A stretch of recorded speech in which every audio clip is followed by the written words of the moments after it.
we got it here. Take it away. Got it. Okay, at last, I listened to my second interview there, and I believe I didn't quite find the area that I wanted to bring back up, but with regards to the range of an 81 mortar, I believe I said 3,000. I went back and looked, and it was 5,000. 5,000 meters, 3.1 miles is what my old 81 manual shows that they gave me when I got to Vietnam. They gave me a 81 millimeter mortar manual to read. So I just wanted to clarify that. And I know you're going to ask about Operation Dixie. I wasn't on Operation Dixie. We were at Nan Sang at the time. That was a Fox and Gulf Company operation that was in the Anwar Basin in the villages north of the base, and little to no contact was made. I mean, the casualties were very marginal. There were no KIAs except for a few enemy soldiers, but it was the typical. I was surprised they named it anyways, because it was the typical type sweeps we always did at Anwar, because the enemy liked to hide things in the villages. We found underground tunnels that were literally dug. I don't know if they dug them when their huts were already made, constructed, or they dug them and then put the huts over them. But we found a lot of weapons in there, and we conducted those sweeps quite often. Like I said, I'm in October, just to jump ahead just a little, but October was probably the worst month for 2.5 with booby traps. I mean, it was.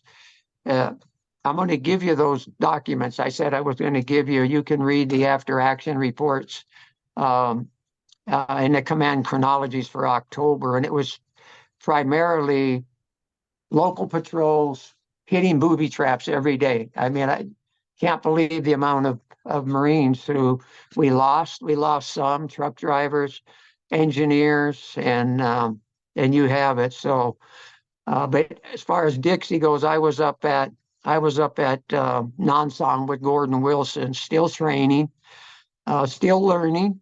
I realized I wasn't going to become an FO quickly like I wanted it. I mean, it was started in January when I got there. We went through February, where I stayed with a mortar platoon or a mortar section at Mylock 2, and Gordon was there. So um, uh, my basic point of being there was to learn what the mortar men do with a mission when it comes in, and listen to the mission as it comes in, and just spend time, just spend the time learning. And it wouldn't be till, it wouldn't be till after Operation Union 1 that I got my own company. Well, no, Union 2, because Gordon and I were on Union 2 together. So about 9 months, 8-9 months, I was the FO for Echo Company.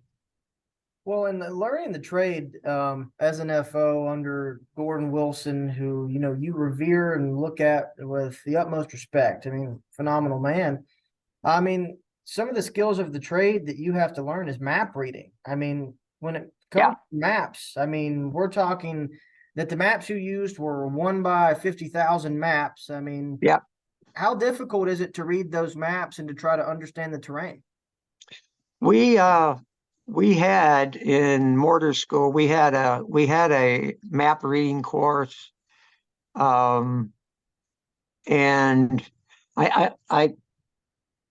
I want to blow my own horn, but I actually did pretty good at the classroom with the maps that we had. They were of course, for Pendleton, and they were 1 by 50,000, and I actually didn't do too bad. When I got to Vietnam and they thrust the first map of Anwar in my hand and the surrounding area, the Arizona, Charlie Ridge, and all those places that we talked about, Dodge City, and it was a little difficult at first.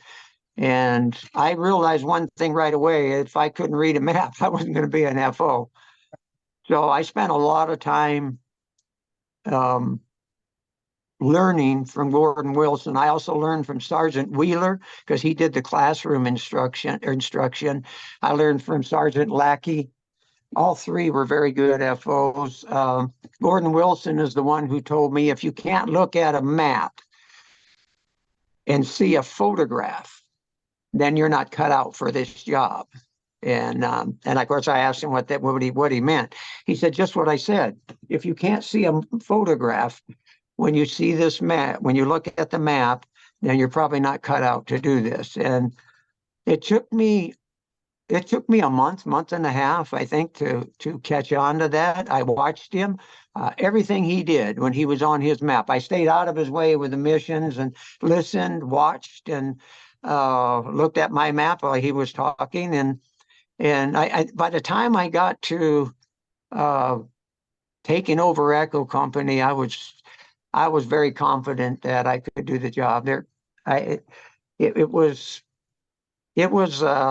just one of those things I picked up. There's things I didn't pick up, but that wasn't one of them. We had a lot of, when I was down in December with the immersion foot, I got put in confined to Anwa for 21, 22 days because I had jungle rot in my feet. And during that time, I taught forward observer procedure and map reading to squad leaders, fire team leaders, anybody that was available, anybody that their platoon commander, the CO, wanted to go to those meetings. And so I spent 3 weeks doing that, and I was amazed at how many fire team leaders and squad leaders didn't have a grasp of their map. It was somewhat frightening. There were some in there who were exceptionally good, but there were quite a few who struggled with the map reading. So, but that wasn't me. I picked up on it. I think it was probably because of Gordon Wilson. He was exceptional. He knew where he was every time, and he identified a target every time. He could get his rounds on target very quickly, and learning from him, I think, made me the FO that I was. Well, of course, there's a lieutenant who wouldn't think I was much of a forward observer, but I had a year's battle with him. I won't mention his name. Yeah, I think I did give you you saw his name in the 4 pictures I sent you of the officers, and he was the one on the far left. I won't use his name because I just wouldn't do it. I mean, nothing to be gained by it. I never understood why he rode me the way he did, and just the one thing I talked to you about. I mean, that was just one incident out of a half a dozen. So, well, and speaking of, the officers of Echo Company and the time that you spent with 2-5, I mean, you were with some pretty amazing officers throughout your career with 2-5. I mean, from Echo Company to Fox Company to Hotel Company at points. I mean, you served with outstanding Marines. Yeah. We had some very good. We talked about Captain Graham, of course, and he was very exceptional. He was an outstanding company commander, and he died too early, and he I had Captain Blessing was my first CO, and then after him came Captain Kinder, and then we had our XO left us and went to a cap unit. Captain Tuttle. He was exceptional. And I also had Lieutenant Long, another good Marine, officer. When he left Vietnam, he was recruited by the CIA. But just good men. And those guys in that thing, Lieutenant Peterson, Lieutenant Bertolozzi, of course, he was my favorite all time. I operated with his platoon more than any of the other platoons independently of the company, because we did a lot of platoon patrols where the company wasn't present, and he always asked for me. I thought I really liked that, because he always asked for me to go along with him. Because I didn't like it back at Anwar anyways. I didn't like dealing with the lifers. So, but losing him was a big deal to me when I found out about it. And of course, Lieutenant Long, he was another exceptional officer. Captain Sam McKee was next, and then he left January 1st, and then Captain Duffy came in. And they were all great. They were all great COs. Well, and with that too, I mean, you even spent time with, at the time, Captain Ron Christmas, short time with him for his time with Hotel Company. But still, I mean, speaking of the 2-5 line officers, and I mean, I guess you could also make the argument for the 5th Marines line officers, but just outstanding officers in this time period. Yeah, I think so. I think they were well trained, and the second lieutenants, they came to us green. They were boots, but most of them could read a map. They were very proficient in it. Maybe later, I have a story I'll tell later, I think, about a lieutenant who wasn't too proficient. And it was a great story just from the standpoint of the platoon sergeant who was along with us on a mine sweep. So if I don't tell you that somewhere, it'll fit in somewhere. I know. Just remind me and I'll bring it up. But they were very good. So I think officers and Marine officers as a whole were exceptional. I did not serve with no captain ever got our company lost. During Operation Essex, there was a company commander with, I believe it was Mike Company 3-5, who was relieved of his duty for getting his company lost. He literally didn't know where he was, and he was surrounded by NBA. And so, but that was the exception, and certainly not the rule. Yes, sir. Well, speaking of operations, what was Fox Company, or let me rephrase that, Echo Company, my apologies. What was Echo Company doing prior to Operation Union 1? Prior to Union 1, we were at Nonsong most of April. And then we came back to Anwa. Echo went on the line, meaning they took perimeter security duty. And then the other company that was there moved to doing the mine sweeps.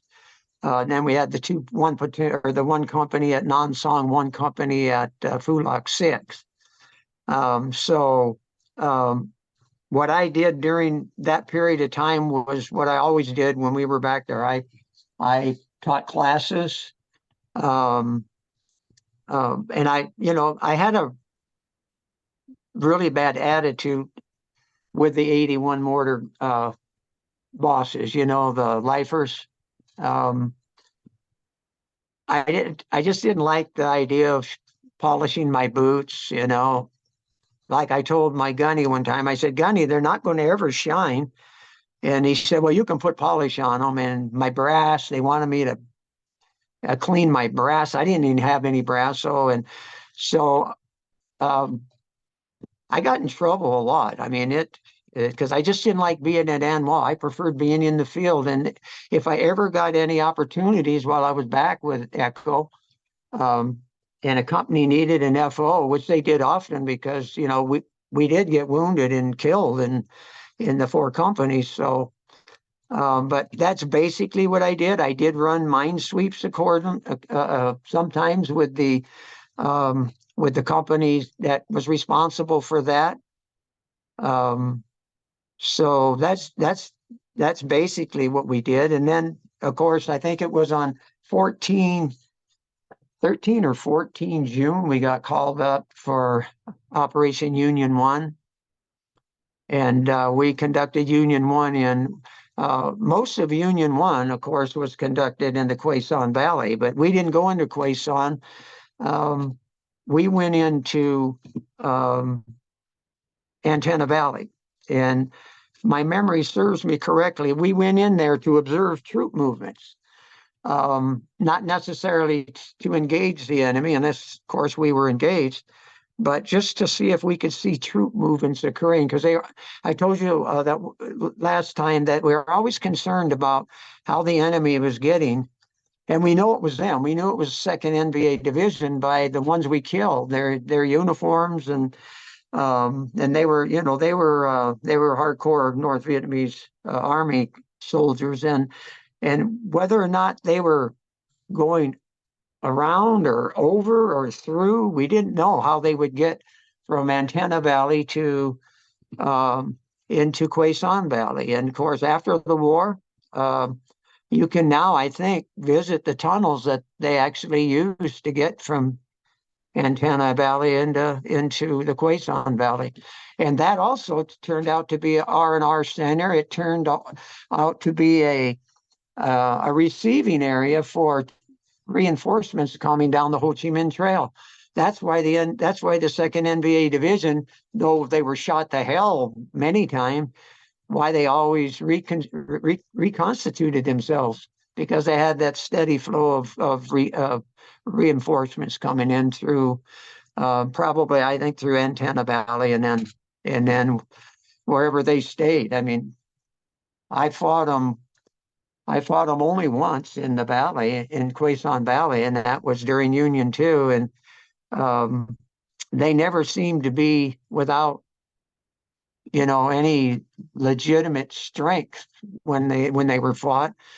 Wasn't long after Union 1 and Union 2 that Hotel went and fought them with the 5th Marines in Operation Swift. And so that's basically, what I did at Anwa, Operation Union. We went in, we did tangle with some NVA, probably company size. We were a company, they were a company.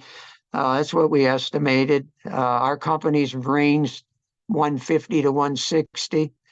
We were rarely at strength, but I think an NVA company was 75 to 80 soldiers. And that was my first time observing Gordon Wilson. No, second time calling artillery, because we were out of range of 81 mortars on Nam Song. So that was devastating. He did a great job there. We took casualties. We had a number of casualties. We suffered no dead, thankfully. We were there 4 or 5 days. But the real fighting, of course, was over in the Quai Son Valley. They just wanted us to observe troop movements, and we saw troop movements, and we were told not to engage unless engaged, because they wanted us to just look, to just be observers, and that's what we did.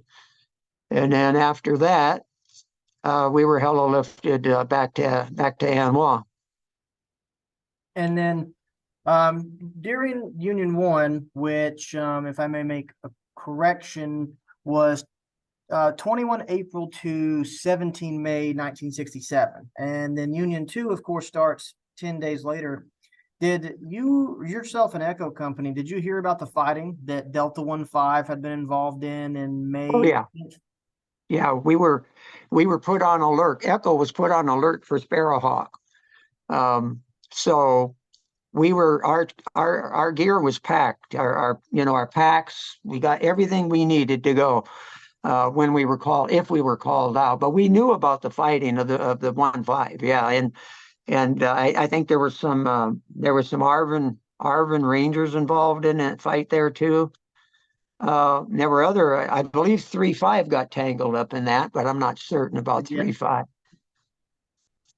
So, Yeah. and then of course, I think it was General Robertson.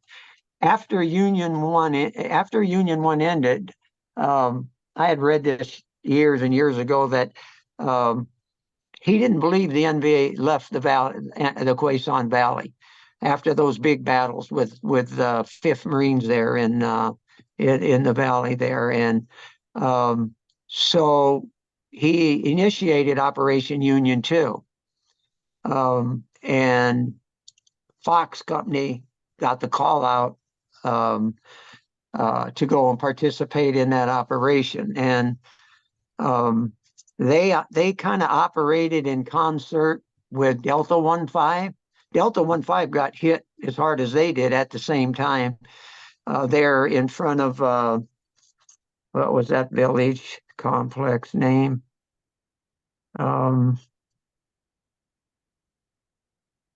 I can't remember it now, but they both Delta 15 was actually to the right flank of Fox 25, and they were both fighting for survival. That's we knew about the fighting, but when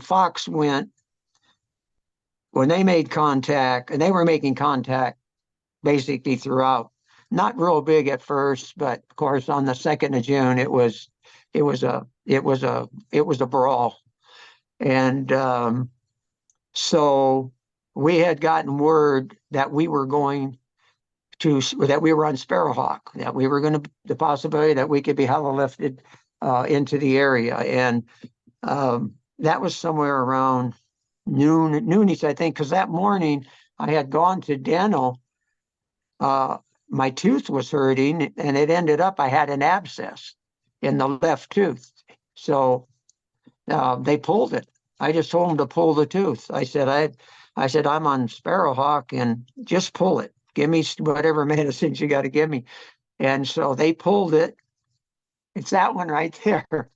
But and then we got the call to go in. Gordon came in, and he had come over from talking to Captain Blessing, and he said we're going in, and so we left. I forgot what time it was on the 2nd of June. It was later in the day. Fixed wing were already on station, bombing the heck out of the NVA, both 15 and 25 area, and we landed. We landed late in the day. Echo 25, I believe it was Delta 17, and Echo 27. Echo 27 en route had a couple of helicopters that malfunctioned, so they landed in Tam Key, and they didn't get those birds back in the air. If they ever did, they may have gotten 2 other ones. I didn't know about that, but they got back in the air, and they landed just about at dusk, I would say. It was beginning to get dark, and by the time we all got situated and began to move towards where Delta and Fox had been involved that day, we took some 50 81 millimeter mortars on Echo Company.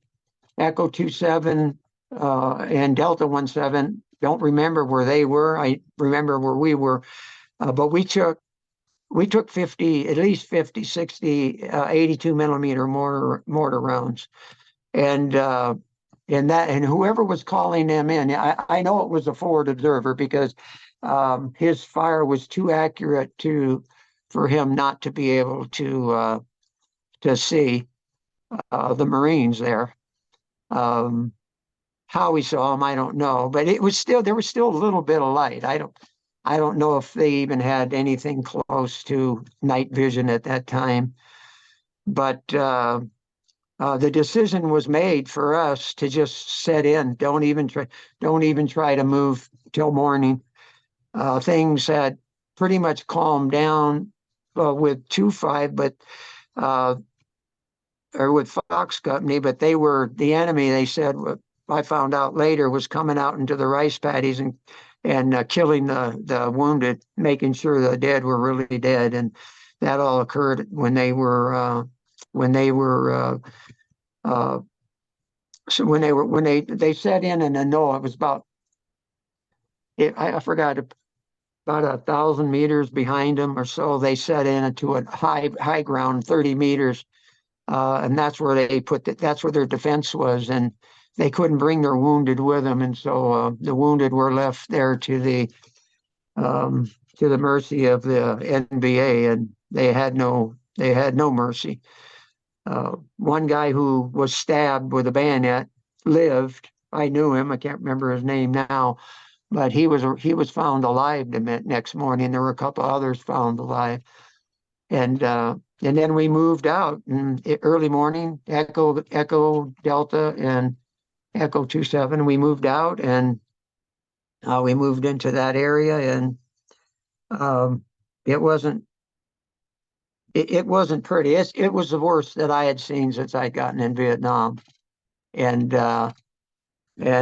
so I believe Fox Company was relieved right there. The bodies of the dead enemy were stacked, as I remember, and of course our wounded and our casualties were already gone to Da Nang, to First Med Battalion, and Fox Company got on uh, choppers and went back to An Wall, and then we stayed there the 3rd and the 4th, and then I believe we got back to An Wall on June the 5th, uh, not having seen much of any action. It's hard to believe that the enemy can be in strength. They were estimated to, when they attacked Fox and Delta, to number 12 to 13, 1,400. But all we hit was sniper fire and rear guard action, which told us that the enemy was, they were leaving the field. They were retreating because they left a rear guard to harass us as we tried to make contact with them. But that never happened. It was just sporadic firefights. We took more casualties. I think we had one dead. We had a number of killed during that mortar attack, and we suffered, gosh, I think we medevac 25 to 30 members of Echo Company alone. And then the Operation Union 2 was called off at that time, and we flew back to An Wall. And I immediately, when we landed,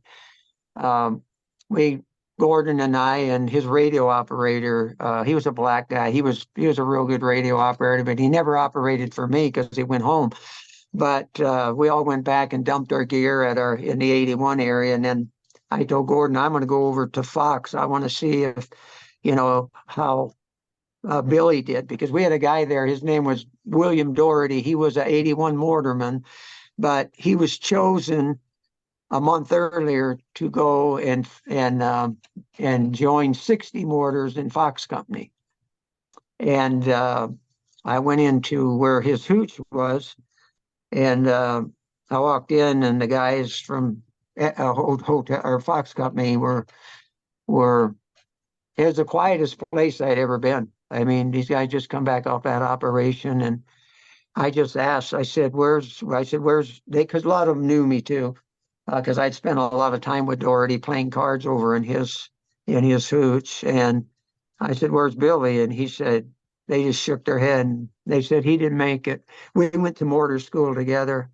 We went to basic, advanced, and then mortar school together, and he arrived in Vietnam 2 days ahead of me, but he didn't make it. They told me, one guy said he saw him get hit with a 50 caliber machine gun, and he said it shook him. His exact quote, and I use it in my journal. It shook him like a rag doll and threw him to the ground.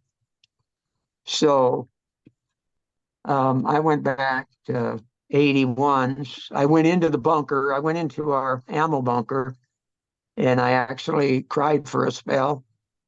because we were close. We went on R&R together and in ITR and in mortar school. We were tight, and now he was gone, and I got my composure back, and I just went in and passed the word around that Billy did make it, and that's not the first time I would do that, but it was the first time anybody that I was tight with died, and it affected me immensely. It still does to today. I mean, when June the 2nd comes around, I mean, all the anniversary dates that are in my head, when those dates come around, I know.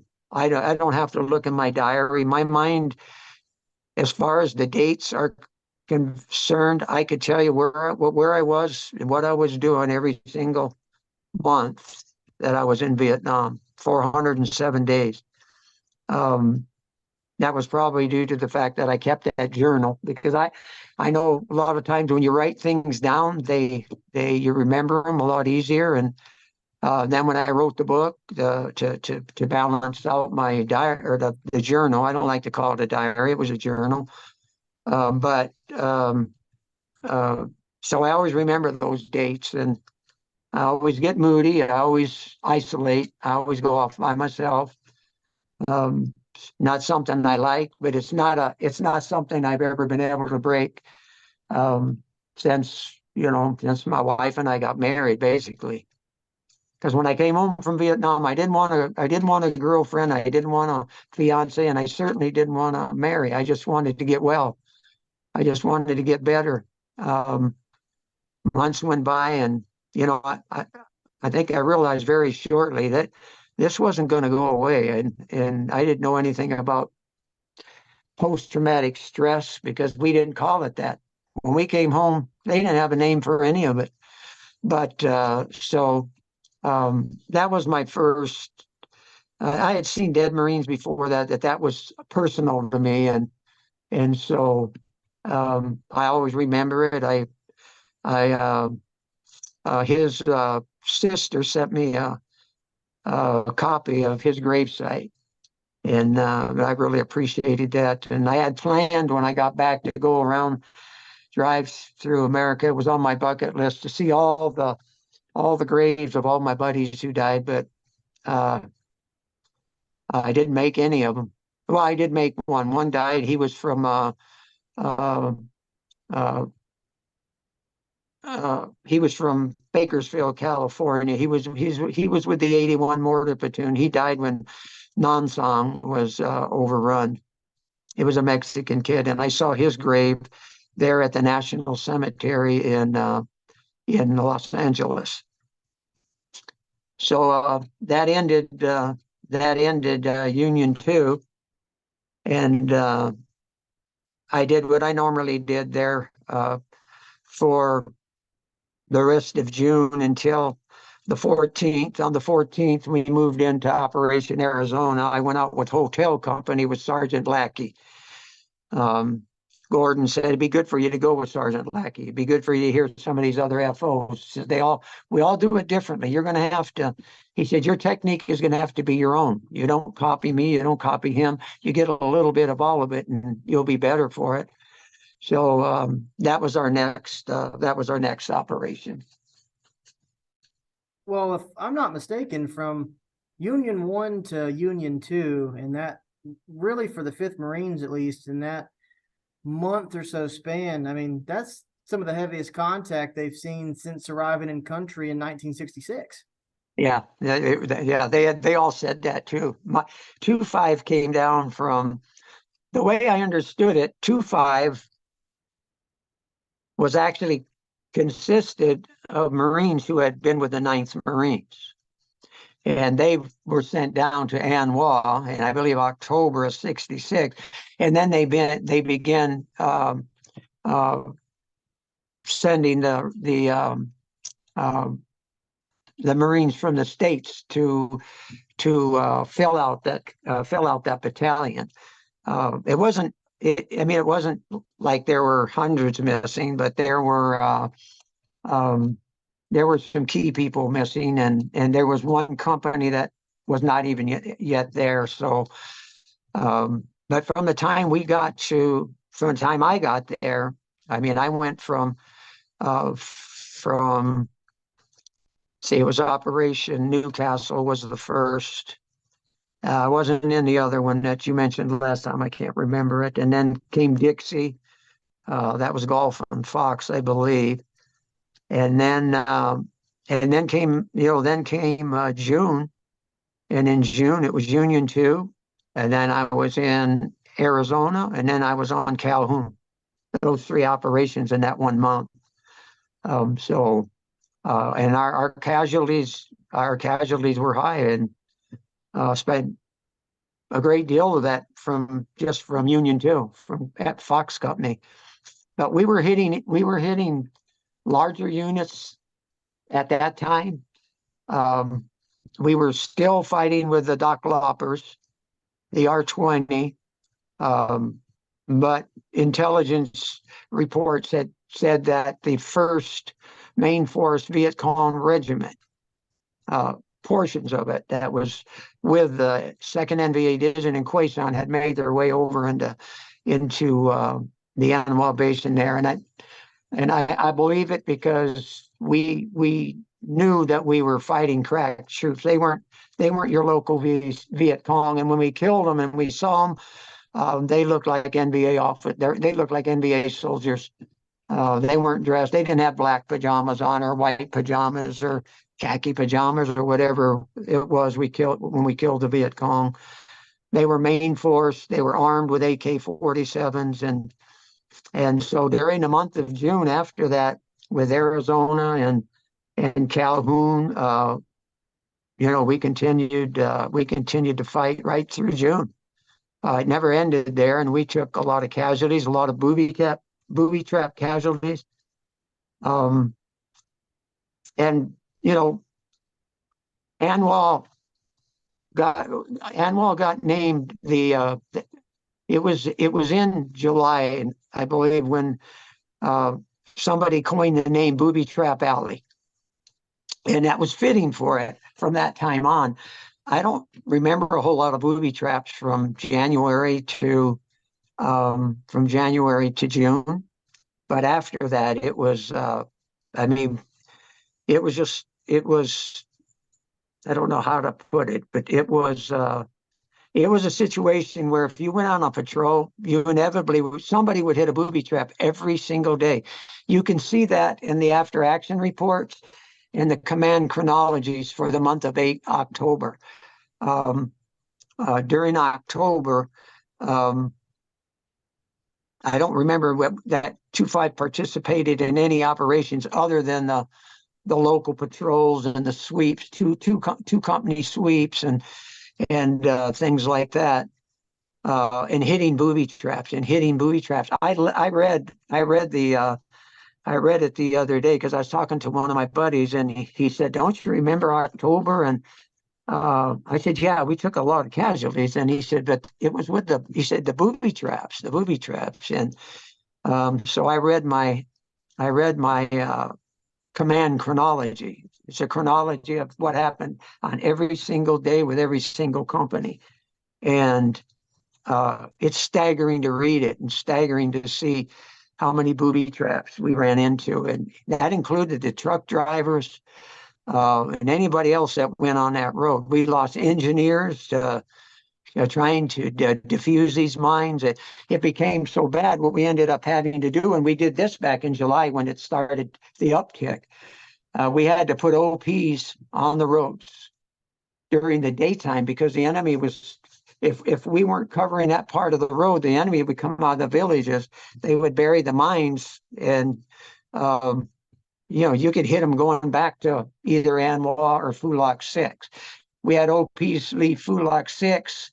They went I would say about 4 clicks out, and then we had some come from Anwar, and they would spread out along Liberty Road just to protect the roads so we could get our convoys in. But during the middle of the night, they would at dusk, they would make their way back to the units, Fulak 6 and Anwar, and every morning engineers on the road. We had to sweep the roads every single day, except during the monsoon. The roads were too muddy for truck traffic to come, ground transportation. So we had to get all our supplies with by air.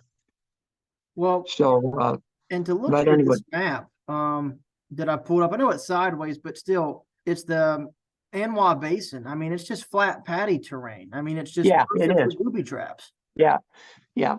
And in a lot of villages surrounded, like I said, by fighting holes. A lot of trails leading into these villages that were always just, I don't know if I told you the story, but when I first got there, we were experiencing a lot of casualties going into the villages, sometimes to help them. And we had these operations, they were called Operation Boxy. Boxy in Vietnamese means doctor. We take our doctors into these villages and treat these people's illnesses and their cuts and scratches and but the more we did that, we kept getting we kept having casualties walking on the trails into the villages and out of the villages. And our battalion commander, Colonel Jackson, he just got tired of it, and he got word to the village chiefs, especially in the ones called the Funans. You can see it there on the map. They're spread out more to the west, but there are some that are right off. It's a big village complex, and he flat out said, if the booby traps don't stop coming into the village, we'll burn your village down every single time. Um, and it it continued to happen, but not as much. And we did burn their village down. We burned their homes down. It's not something I saw Marines taking pleasure doing, but they had to be taught that lesson that we meant it. And so after that they were sparse, and they eventually disappeared in a couple months because they realized we meant it. I don't think the people wanted them to do it, um, because they accepted our help when we came in from our doctors. We gave them our C rations, the kids, whatever we had, we gave to them, and trying the Vietnamization thing out, and which was never going to happen. Um,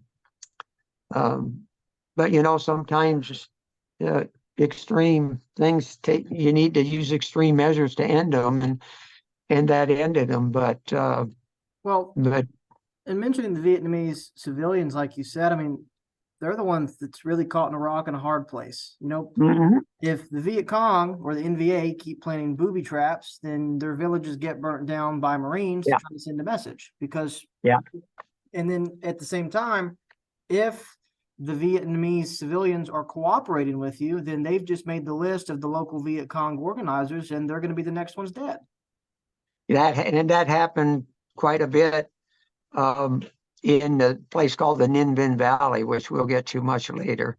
That's quite a ways away, but they knew if they helped us, what was going to happen to them. We understood that. We weren't naive, um, and but we wanted to help these. Sometimes they called for the doctor. One time a woman was in one of the villages there in the Funans.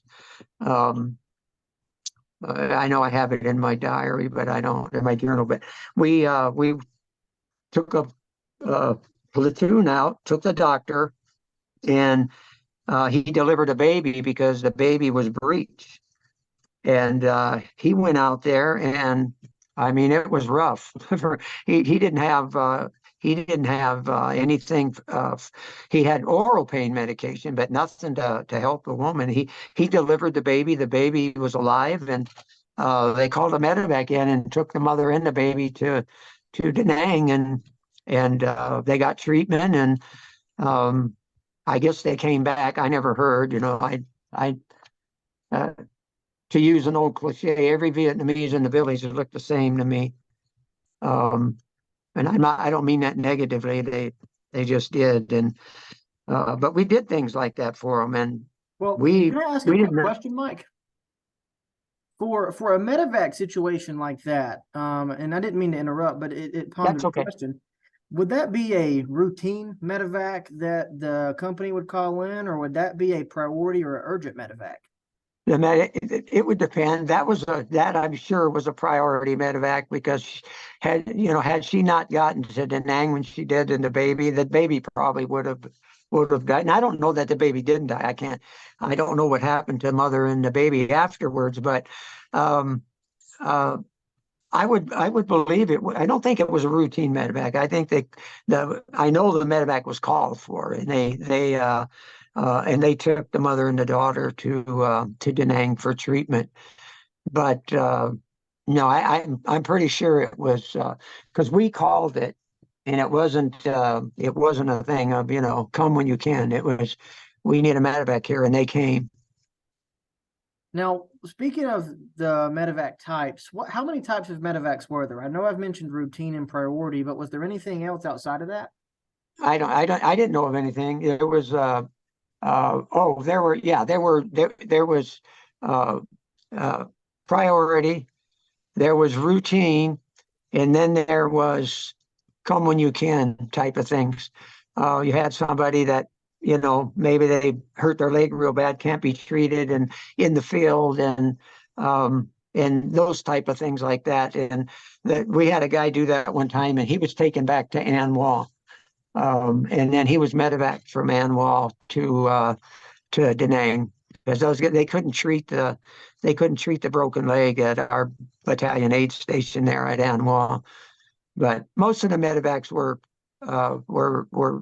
priority medevacs. We had malaria. I was medevac with malaria in July of that year, and um, they called a medevac for me. They knew I had malaria the evening before because I had been sick for a couple of days. So um, they called the next morning. I was no better. Doc thought, well, maybe he just has a flu, and but my radio operator, when he woke me up, I was underneath my wool blankets that I just perspiring, and he went over and got Doc. He said he's got malaria, and so for that, it was a routine medevac. The helicopters always took ground fire when they landed in the Anwar area. It was routine. Um, but like I said, local VC and things like that. Um, I don't know of any ever shot down. I know some were shot down in combat when the main force Viet Cong units were engaged. But those were basically the types of medevac they had. Well, and to go back into tying it in with the medevacs in itself, I mean, like you stated, LZs always had to be secure. That way, when the bird comes in, it doesn't get shot down or, Yeah, cause yeah, a further disaster on the ground. yeah.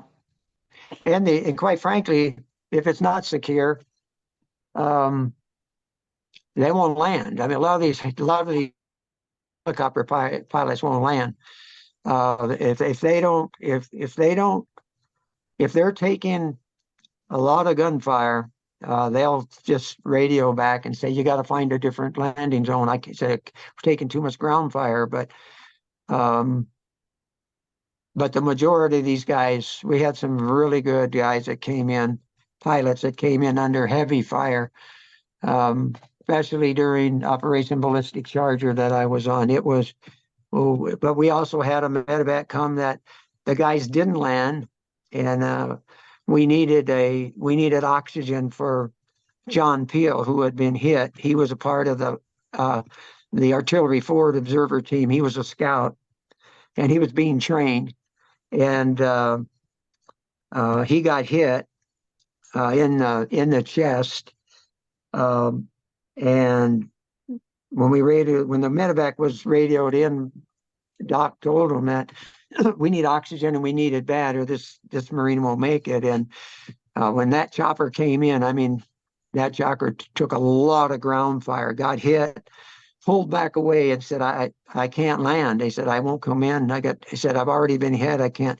I can't lose this chopper." And there was a lot of cursing going on because there was a lot of other wounded that needed treatment, needed to get there. And but he just continued to fly around the area until we secured the LZ.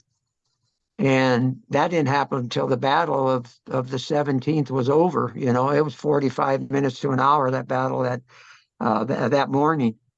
So I mean, there were guys, literally Marines, who were contemplating shooting a helicopter down themselves because Marines died while they waited to land. My friend John Peel, my good buddy, and he died. He died right there. Two corpsmen giving him mouth to mouth and chest compression, and I was kneeling right next to him when it died because we were real close. And he was another one that he probably would have died anyways. He was hit in the liver. I didn't know that till later the next day when we were getting ready to fly back to Anwa, and the doc said he probably would have died. He said, I'm pretty sure he took a hit to the liver. And so he died. And but Marines considered shooting it down. I mean, they were angry. But a lot of these chopper pilots risk their lives, and you know that. You've probably interviewed some, or interviewed Marines or others that know about the heroic feats of these pilots. Now, that operation that you were talking about, 17 September, that was what operation? That was Ballistic Charger. And I know when we get to that, you've got a phenomenal story to tell. But in June and July, speaking of these booby traps, and still but talking about the casualties, did the booby traps impact the morale of Echo Company, being that there were constant booby traps but no enemy to fight? Yeah, you bet it did. You bet it did. I mean, that takes a toll on you. When you go out on a patrol, you make no contact with the enemy, but you sent 10 Marines on a helicopter, 2 or 3 dead from a booby trap, a big booby trap, and you've got nothing to show for it. You go back and you're angry and you're mean, and no, there's no doubt about that. That's a good point, because it did hurt the morale. And with that being said, I mean, you guys were ready to take it to the NVA or Viet Cong when you could, just due to the anger that was built up. I mean, how do you handle those emotions? By doing your job. That's all you can do. I mean, you got to stay focused. You can't lose the focus. There's a big tendency. I saw it happen a lot when you lose a good buddy. You lose focus, or you do what I did after Ballistic Charger, is you just become mean. You just become mean, and you become ugly. My radio operator, Ron, after Ballistic Charger, he told me right before I went on R&R, and I didn't want to go on R&R. I had no reason to go. I didn't want to go. Besides, I was on a special savings plan the Marine Corps offered the Marines there, 10%. Whatever money you put in, they'll match it. They'll give you 10% interest. So all my money except $20 a month that I needed to buy shaving gear, toothpaste, and things like that went into that plan. So I didn't have any extra money. But my buddies in the mortar platoon, some of the guys in Echo, I know after Ballistic Charger, Joe Kinder said, "You're going on R&R. You got to get out. You got to get out of here." And I said, "I don't have the money. I don't want to go." I said, you don't know what's going to happen when I'm gone. And so I ended up being forced to go on R&R, and I chose Hawaii. And I went to Hawaii, and I was mean. I was just mean, and I was ugly. And Ron told me that to my face. He said, "Hopefully when you come back," he said, you'll lose that attitude." Because it affected me that day, especially what happened during Ballistic Charger. Well, and then to continue off of this too, I mean, with the aggression and the anger building, you also probably weren't friendly to new replacements filling the gaps of the wounded and the dead in Echo Company. They were all FNGs. They always were, anyways. It didn't matter who they were, but um, a lot of the guys they shied away from. I was that way. I shied away from the new guys that come into the company, into the mortar company, even into Echo Company. Um, I shied away because I didn't want to be their friends. I didn't want to make friends with them. Um, but sometimes you can't help it. You just do, and because you don't want them to die. That's the whole point. You don't want to see them die like your buddies die, and so you keep your distance, and I think that happens in every war. I know watched the series The Pacific one time, and I saw the same thing there that I saw in Vietnam. I saw the attitude was basically the same. So Well, I mean, and I've seen the Pacific, and I've talked to Marines who fought in Vietnam or in Iraq or Afghanistan, and they mentioned that the Pacific gets that very right on the mindset of you have to be mean, you have to have that killer attitude, yeah, because the yeah, enemy, the Viet Cong and the NVA, they weren't going to give you sympathy, and if you lost no, that edge, that's how you get killed. yeah, yeah. We had one time we were coming in from a patrol. It was just a patrol, no mine sweep.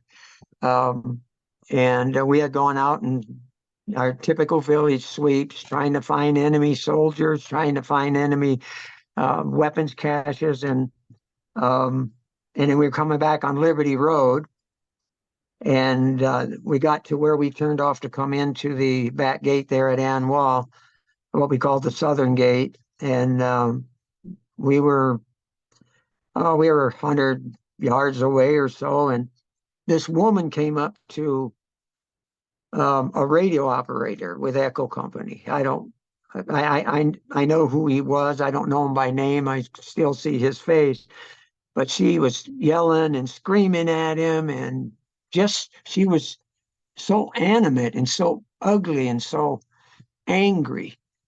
And we had just taken, I think it was 4 or 5 KIAs and as many WIAs. We weren't in the mood for that. And this radio operator pulled his 45 out, armed it, and point blank shot her in the head, killed her. So, and I don't know what company that I was with that day. I don't know if it was Echo or not, but he just shot her right there, and of course he was arrested. And no, as far as I knew, I never heard what happened to him. I understood what he did, but I would never justify it. But I understood it. Well, it's like things like that aren't talked about in our society. I mean, it's Yeah, one of the things that, and things like that happen in every war, but those are the stories that people want to forget, and rightfully so. I mean, yeah. that's something that, how many people have you told that story to, Mike? Um, Nobody. It's not even in my diary. There's a lot of things that aren't in my journal that I didn't put in my journal. I didn't think they belonged there, and so I didn't put them in. At least I don't think I did. I haven't looked at my diary in a long time, but I think I don't remember ever telling it to anybody. You're probably the first person that I've ever told it to. Like I said, I haven't been interviewed a lot. I generally didn't share a lot. I never told it to my well, I did tell it to Joe in Florida. He was my first counselor. He was the lieutenant colonel who commanded 1-5 the year after I left, and uh, I remember telling it to him, and he asked me how did I feel, and I said I didn't feel anything. I didn't feel anything. Um, it was. I said I was just numb by that time. And so he said, "Well, if it's any consolation, it happened a lot. I mean, you weren't the only one that watched it. I had Marines in my company or in my battalion that uh, I had to bring up on court martials for things that they did, and murder was part of it. And he said, you have to first of all call it. He told me what it is. It's murder. It don't matter the state of the mind. It's murder, and it can be, what's the other term for when your emotions, you murder somebody because you're emotional. You didn't plan it, you just did it.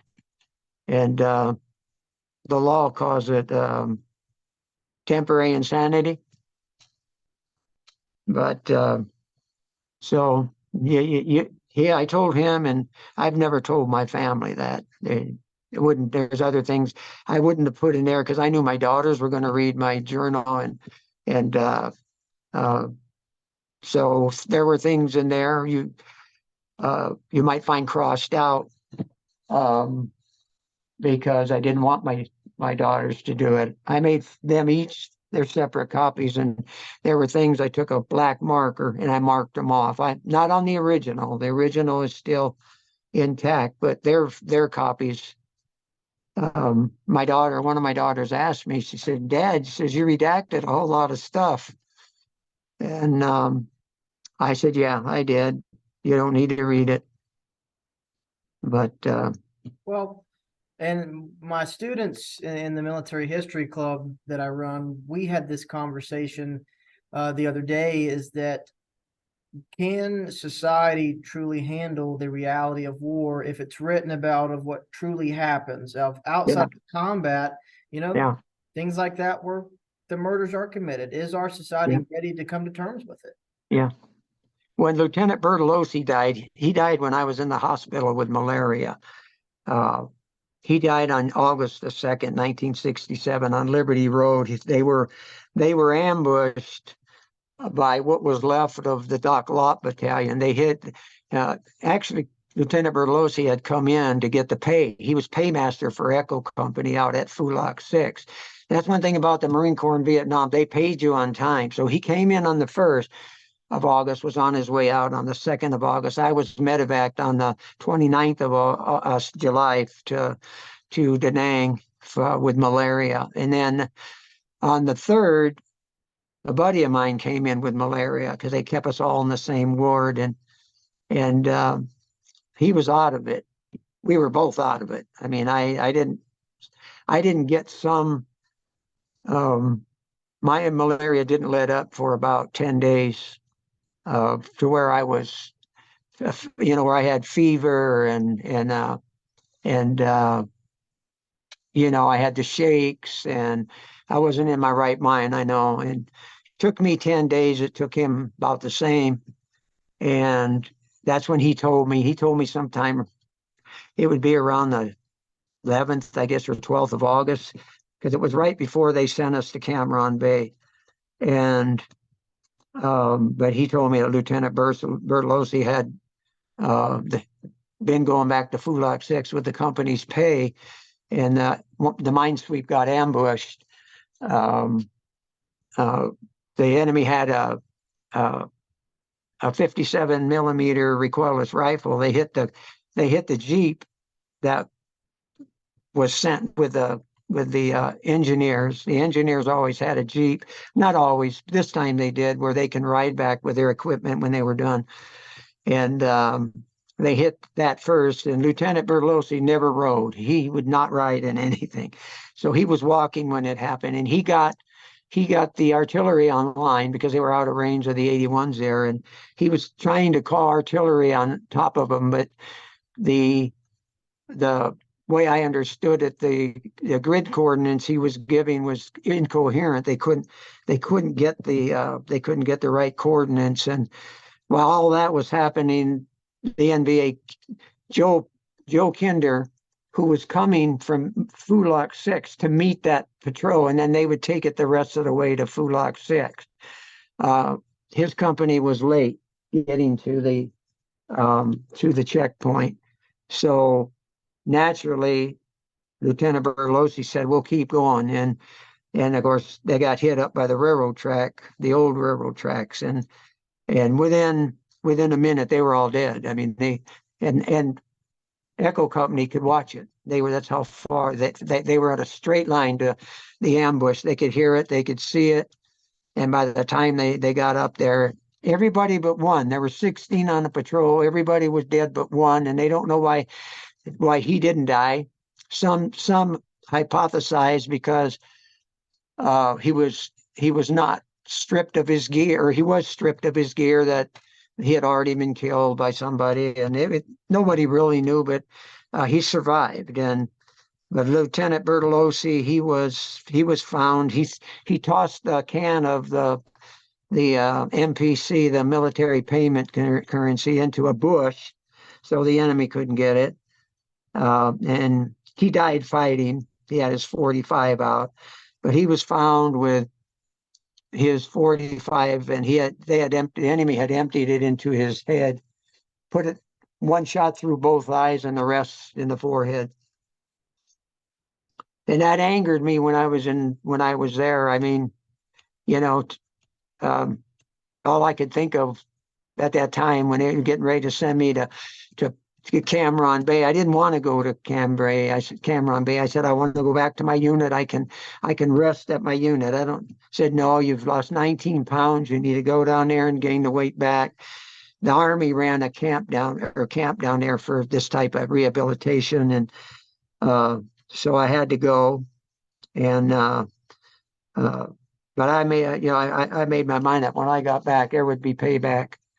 And so I got down there, and I had an interesting story with the Army down there. I'll tell you that one day, one of these things. But so. And looking at this photograph, which one is Lieutenant Bertolozzi? He's see, where's Lieutenant Vert? He's the third from the left. He's got the scarf around his neck. His name was Paul Bertolozzi. And he has the glasses on? Yeah, he has the glasses. Same glasses he was wearing when they killed him. Well, and it had to anger you as in many ways too, at least for me, if that was somebody that I knew and trusted, is that his family, they couldn't have a open casket funeral just due to the violence and the execution style death. Yeah. Now, were the 15 other Marines, or the 15 Marines total that were killed, were they all killed execution style with gunshot wounds to the head? Some were, some weren't, because they saw Echo Company coming. They were running. They weren't walking at this time, but they had to be careful. They weren't running on the road. They were running off the road, so they had to be careful because that part had not been swept for booby traps yet, where they were at. So they had to be extremely careful not to hit booby traps. So they were moving fast, and the enemy knew it. But there were others that the corpsman wasn't. Doc Donovan, they didn't do anything with his body, but a few of the others they did. They took their weapons. And there's an interesting story. They took Lieutenant Bertolozzi's M16, and he had his name on his sling and a piece of tape with his name on it on the stock. And I'll tell you that story later, how we recovered that weapon in October. It's a great story. But no, there weren't many of the other ones, as far as I was told, that suffered any other kind of mutilation or anything. Yes, they took what they could use. They took the ammo. They took the M16s. They took their magazines. Anything that they could use, they took, and which was pretty normal for the NBA. And they weren't NBA. They were a main force Viet Cong unit, the Doc Lop Battalion. They claimed to have officers that fought the French at Dien Bien Phu, and claimed to have their upper NCOs many of their upper NCOs were also at the Battle of Dien Bien Phu fight, and they fought the French. So we know from Operation Tuscaloosa, which was just before I got there. I heard Gordon talk about it because he was on it. He said these were no ordinary local Viet Cong units. Yes, sir. So I need to go ahead and take us a little quick pause break for a moment. Okay. Reason being, Mike, I've got a duty I've got to do here in 2 minutes. It's going to be about 15 or 20 minutes. Do you want to wait and talk for a Yes. few more, or do you want to? What do you want to do, Mike? I'll wait. Okay. So yeah, grab a drink, use the bathroom. That's my diary. Let me get this thing. Do that again, Mike, and right now. So what you looking at, Mike? My diary. My journal. It's not very big. I can't even read it anymore because let me get one page out of it. That's the size of the print. Can you see that? Yeah, but I mean, how Very many small. pages is that? I can't read it anymore. It just sits in my safe, and I willed it to my daughter, my middle daughter. She made a military room because we have so many Marines and Army and Navy in our family over the years, and um, so she's making a military room. She has my uniforms and a lot of uniforms. So, um, but that'll go to her. And people ask me, how could you write that small? Well, I was what, 18, 19 years old, and I had good vision. And I don't have either right now, youth or vision. So, Well, and this is my diary. I ran a copy of it off, blew it up. This I gave to my dad. This was my mother's copy, and it has all kinds of stuff in it. It has all my Bronze Star citations and my stuff, but it has all the entire diary. So my wife got that out for me right now. I said, "Do you know where my diary is?" She said, "I think it's in storage in the garage." well, Oh, it's an incredible record that you've kept over the years. I mean, would you write in the journal every day? most days. Some days were just from 13 to 19 September or something. Nothing went on. I didn't put it on, but I would say I probably wrote in 85 to 90% of the days. Sometimes it's real hard to write too. I had to write Operation Ballistic Charger. I wrote from memory mostly. I did because we couldn't write during the battle, and it was condensed, and we got back to the airstrip to go back to Anwa. Um, and then, but I did make notations. I had a little flip book, and I made notations sometimes in the back of my diary, like, well, where are you? See, I put things like this on it. These are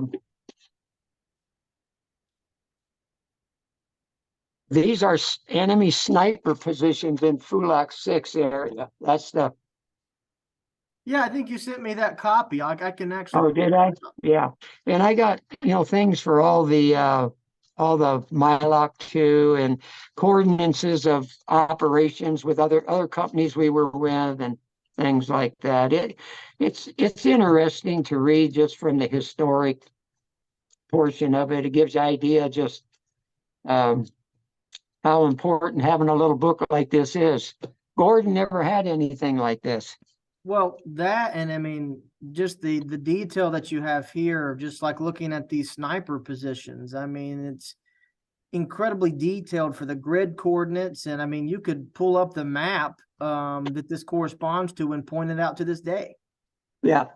And some of those, the night defensive fires, those were developed by myself, Gordon Wilson, and some of the other FOs in the 81 Mortar Platoon, and we kept that list together all the time. You can see different ink where I put some in when the other FOs found one, but anywhere in the night defensive fires where we saw troop movement, or it was noted, or our intelligence noted it, gave us the coordinates I would use for night defensive fires when I was in, whether I was in a permanent position or we were in the field around that same area. It was always a good place to look, especially the snipers on Fulak 6, because we had a lot of them. Well, And you can't say for sure that's the exact coordinates.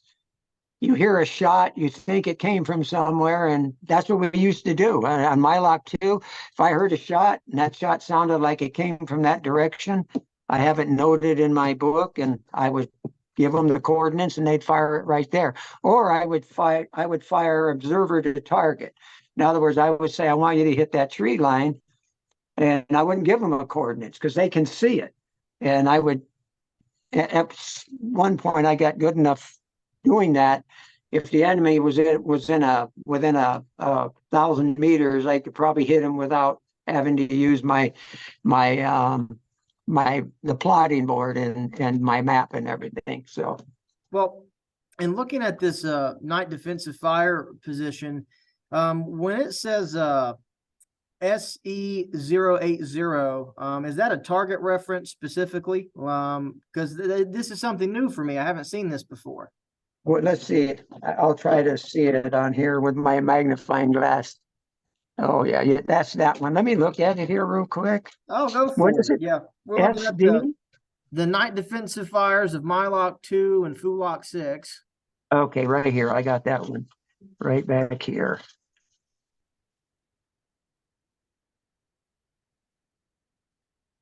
Okay. And I think that's the one that has the X on it, don't it? Yes, sir, it is. It's got the 81 Yeah. X through it, and then it says SE for a variety Yeah. of target references. This is it right here. Okay, let me look at it with my magnifying glass.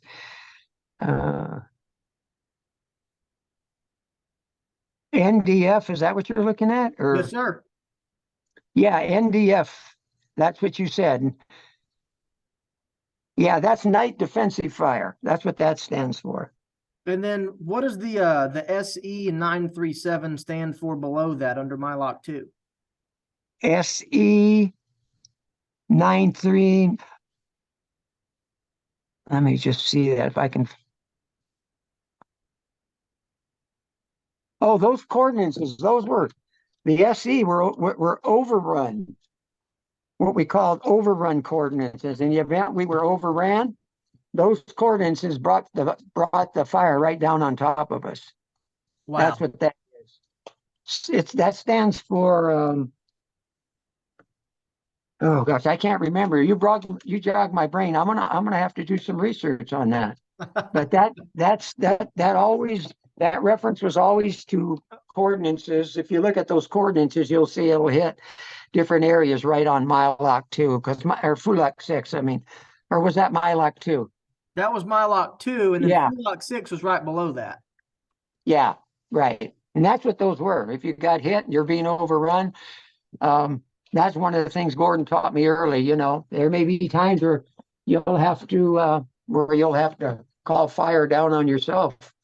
And so I said, why don't we if that happens, why don't we just point the gun straight up and drop the thing down the tube and it'll hit us anyways.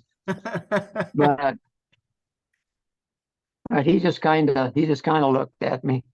I'm sure that he did. And then, looking at the journal that you've kept, I mean, that's incredible from a historian's perspective because it's a glimpse into a era that many people haven't seen. I mean, this is an excellent primary source and historical record of the day-to-day operations of a FO in 1967 and 68. Yeah. I don't know why I decided to do it. I bought this thing in Okinawa, this book, at the PX there, and I took it not knowing what I was going to do with it. I just saw it and it was cheap, so I picked it up. And then when I became an FO, I realized they didn't like me writing a lot of this stuff down because they're afraid it'd fall into enemy hands, but nobody ever told me I couldn't do it. So I did. I carried it with me, not all the time. Sometimes I would take my little notebook. I just jot notes down and then come back and reflect on what happened, and then write. Now the so that's basically what I did there, and um, it's best to put it in your mind when it's fresh. And I always tried to do that, but sometimes it just wasn't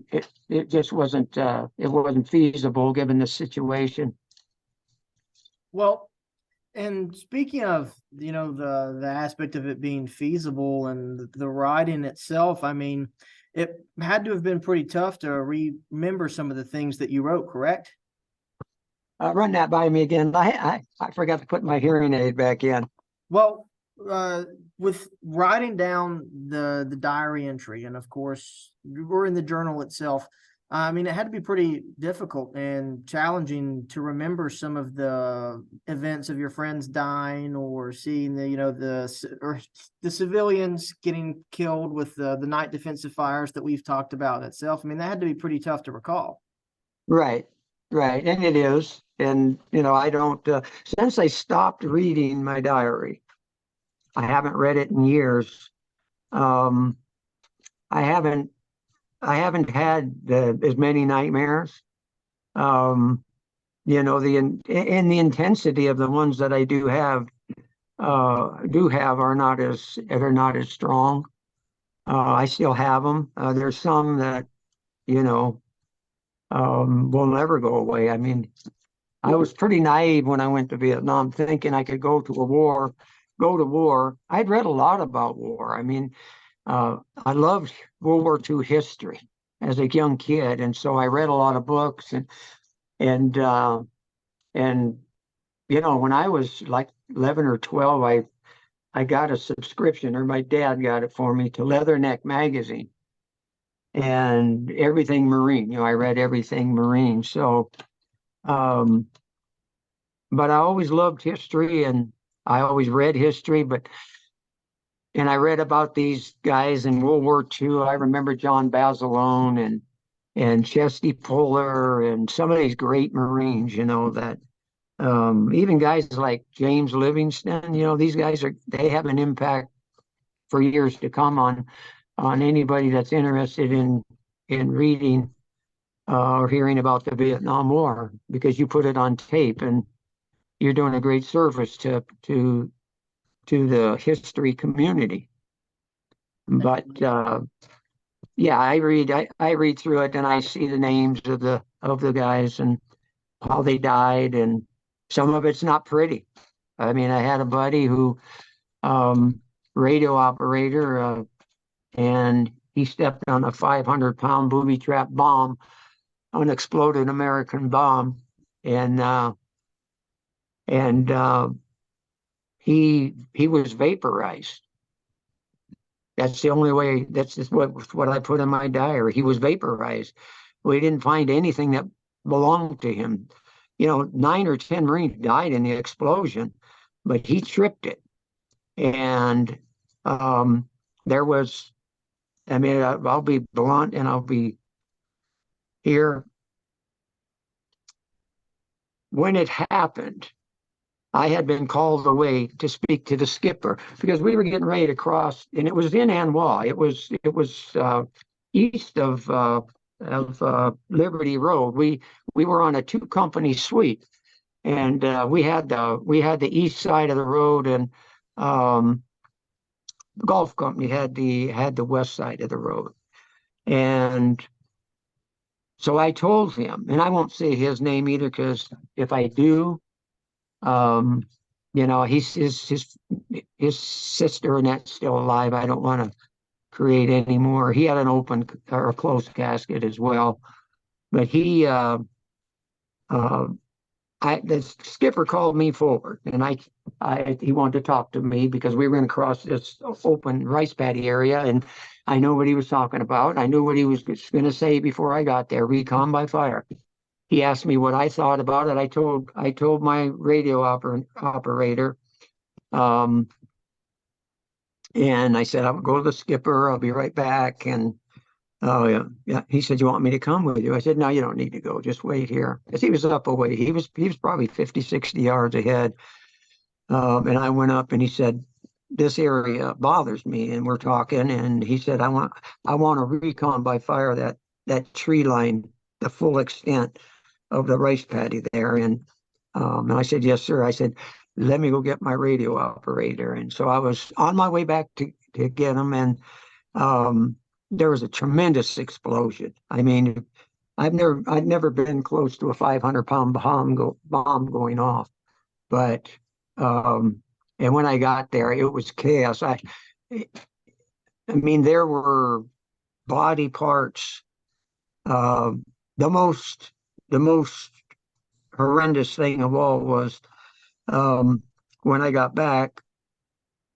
I looked up in a tree because the guys were there. They looked up, and there was the head of a Marine that was forked between branches, looking down from the tree down to the ground, and never forgot the look on the face, and I see it in my dreams. But when I got back, I said, what's going on? Where's my radio operator?" And the guy says, "He's gone." And I said, "What do you mean? Where'd he go?" And he said, "He's gone." He said, "He tripped it." And they estimated it was a 500-pound bomb. And I said, "Well, where's his body?" And he says, "It's gone." And he eventually, after everything settled down, we got the medevacs out, we got the dead and the wounded out. Um, we found a piece of a rib cage. Now you know, that was it. And the corpsman, he doesn't know what to do with a rib cage. And I said, and at that point, I knew that I'd already been told you know, he was blown to bits. I put in my diary that he was vaporized. That's an accurate description of what happened to him. And I asked Doc. I said, "Doc, can't you just tag that piece of? It was a significant size of a rib." I said, "Can't you just tag that of what's left of my friend here, and then put it in a body bag, send it back to Graves Registration.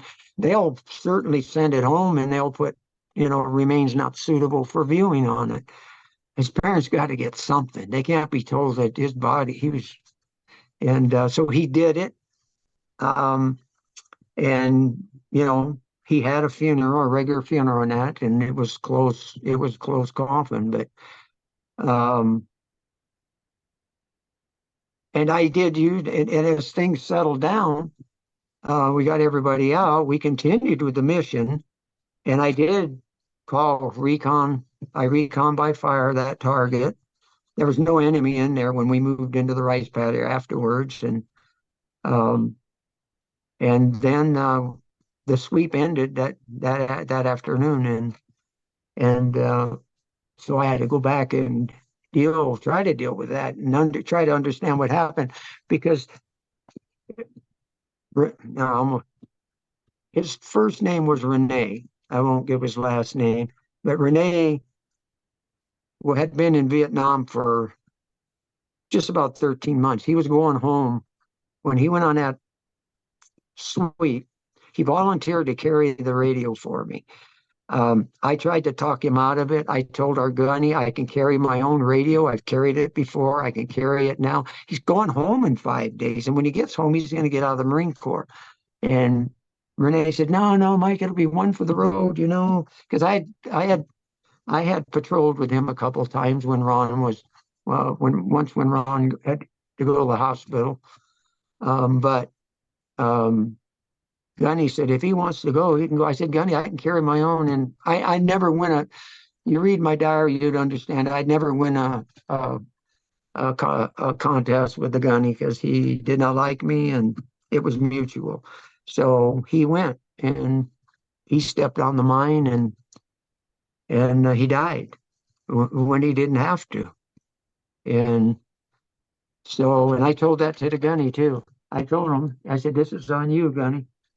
And I walked out when we got back, after I went to the office and told him. I said, "Renee is dead, and it's on you." And I just walked out. I guess that's why he didn't like me. Well, It's tough. That's the kind of stuff is tough. It's one moment in time, one little moment in time. We hadn't even taken any fire that day, but so well, it's like, how do you how do you try to handle that even after all these years? I mean, you clearly still see it, you still live it. I mean, yeah. And I mean, I to a not as much as I did when I first came home, but there's a lot of guilt there that for me, but not taking him with me. I should have just, if I had just taken him with me, he'd be alive. Um, maybe, maybe he would be, maybe some other Marine trips that, and it's, you can't process it. I've never been able to process it. I don't understand it. I just know that 9 or 10 Marines died that day. Now it's August the 27th, 1967. But and I don't know. It's just you you got to move on. That's one thing you have to do. You can't belabor the point. You got to keep your right mind, keep your head on. Um, like look, I saw the after this one, I saw the chaplain, and I told him what happened, and he just told me. He said, if you don't focus, if you don't, it's not your fault. First, he told me, and because I just told him what I told you, and he says, it's not your fault. It's not your fault. You didn't trip it. You didn't know it was there. He did ask to go along, and there's no doubt about that. But you said no. I mean, you were his support. He's your subordinate, so he obeyed you. And but he said, if you don't put this behind you, he said you'll go home the same way he does. And maybe that's true. Maybe it wasn't. I don't know. Um, maybe he said that just to snap me out of it. But um, I did okay, and um, I still remember it. I remember the face looking down at me. It's it's pretty horrendous when you see a head looking down on you, and the guy is like it's like almost like I don't know how you would something you'd see in a horror show. for you, it becomes hell on earth. I mean, you're literally Yeah, living a depiction of hell. yeah, it's and it's scary. I mean, this is Booby Trap Alley now. It's already gotten the name, and um, uh, I had another radio operator trip a M26 frag.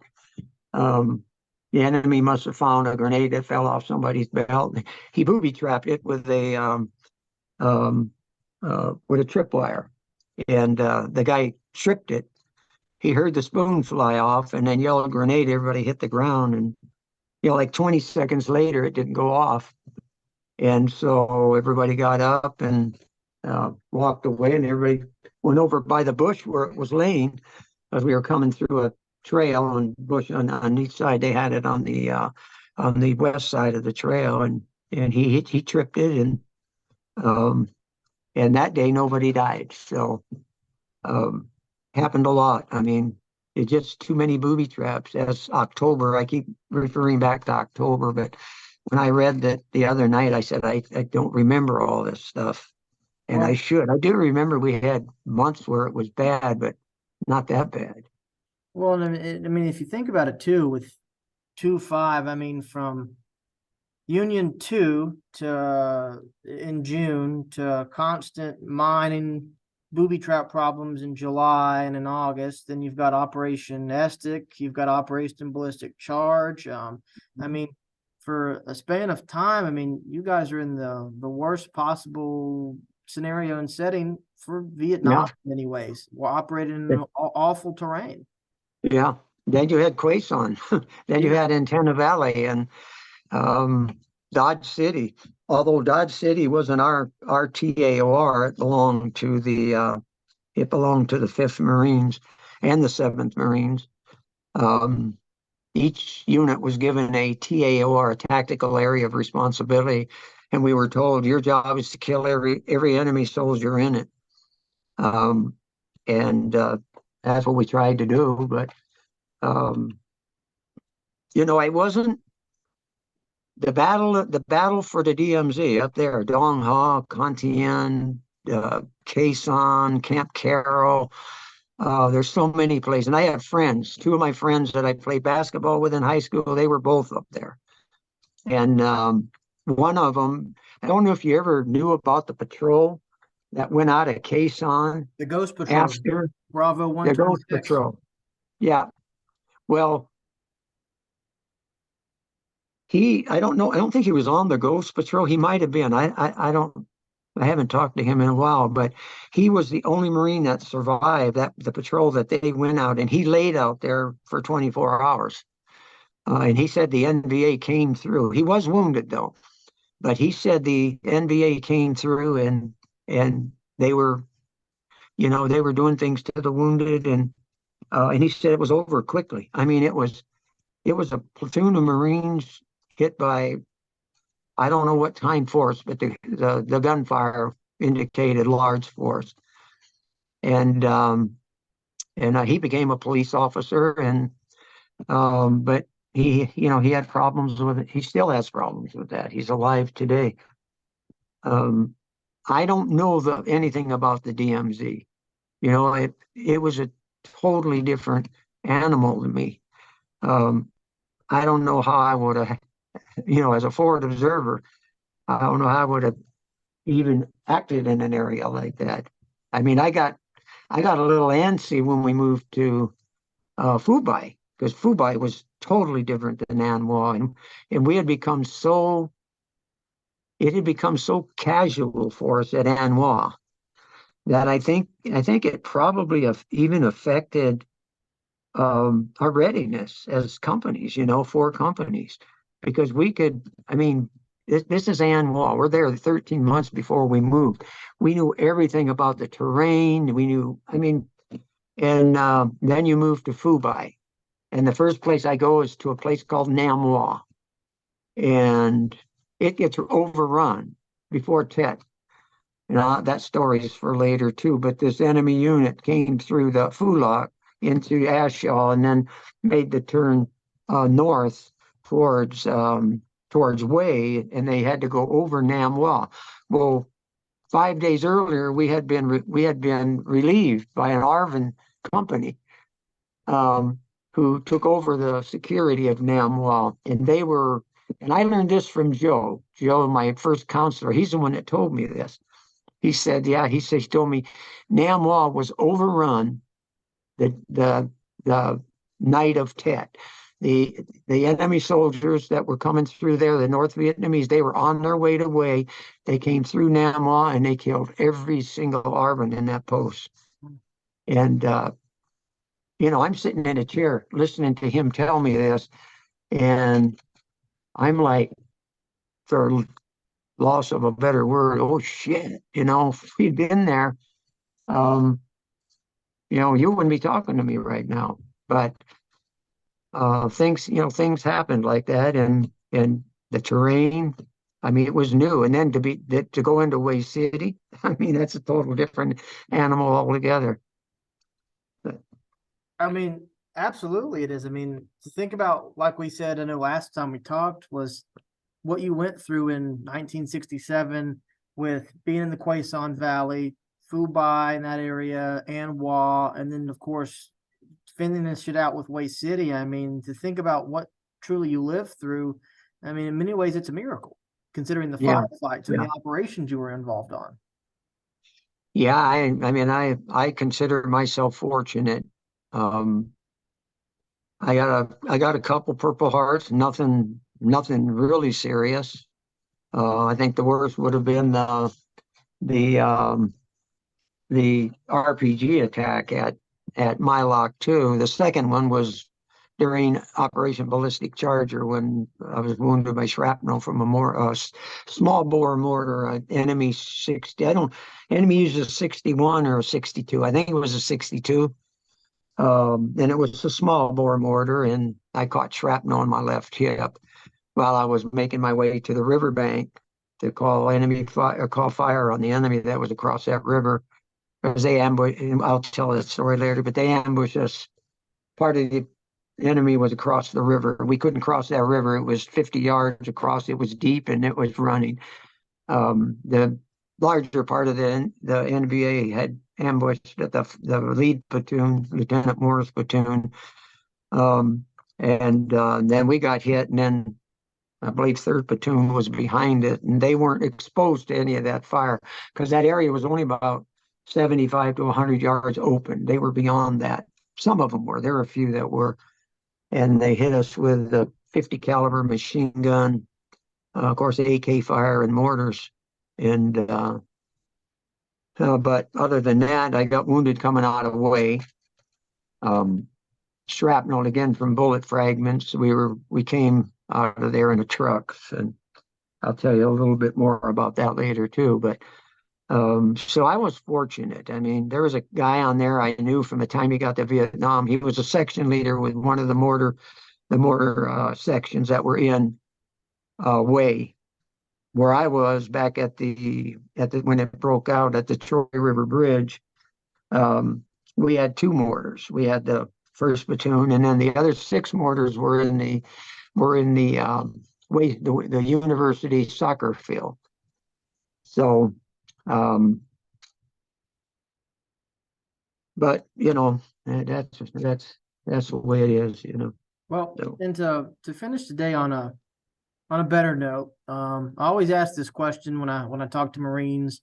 What was your favorite sea rat when you were in country? And then next oh time we'll man, meet, we'll talk. no doubt about it, hands down, ham fried. No kidding. Ham fried. You take that. My mom sent me a bottle of Tabasco sauce, and I would take that ham fried and I would take it out of the can, leave the juice, take the can, bend it, don't open it all the way, bend it back and then bend it so you could hold it and put that ham in there. And then after you've heated it up, take your mess kit, little mess kit there, put it over the fire and just sear it on both sides, and then put Tabasco sauce on it and take the white bread that was in it with the cheese and pour it on it, gobble that sucker down. I love that. And I also love the not the ham and eggs chop, not ham and mothers. I found a can of ham and mothers on Operation Auburn. We hadn't eaten in 48 to 72 hours. I can't remember. It was a long period for Americans. And I found a can and I wouldn't eat it. I said, anybody want the ham? There was no takers except one guy. I said, I'll eat those things. And the beans and franks was good too with Tabasco sauce. Other than that, I wasn't real fond of a lot of them. They were good though. Beans and meatballs, they were good. That was good as well. What's the other one? Ham and eggs chops. That's the beans and mothers, right? Let's see. With the ham and mothers, ham and lima beans. Oh, yeah, the ham and lima beans. Yeah, that was a ham and mothers. That's right. But the ham and egg chop was pretty gross too. Yeah, it wasn't edible as far as I was concerned. But I got a lot. I was fortunate. My mom sent me a lot of stuff in the mail. Sometimes it when it arrived, it had been pillaged, but most of the time I got it. And my stepdad was coming. He was out of the Navy at that time. He was a lifer, and he was working for the Merchant Marine, and he was running supplies back and forth to Dong Ha. Back and home to Da Nang. And when he got to Da Nang, he would always, because he was what they call those mess. He was the chief cook. I guess chief cook. He was E7, and he would always send me a little care package and boned ham and spaghetti, and he'd send this stuff to me from Da Nang, and I would get it when I got back. If I was in the field, they didn't deliver our packages in the field unless they were small. And then my mom sent me stuff. My grandma sent me stuff. both my grandmas. And so I had cans of chili. I had Spam, which I love even to this day. And so I didn't carry a lot of sea rations with me. I could pop open my Spam and eat it, share it with Ron. And so it was, but no, my favorite of them was the ham fried. Well, I mean, speaking of the Spam and Tabasco sauce go a long way when you're in the field. Yeah, you bet. It goes a long way in my house here. They don't understand my wife and my daughter, you know. Even my son alone, he was in the Marine Corps. He said, I couldn't eat that crap. And I said, oh, yes, you could if you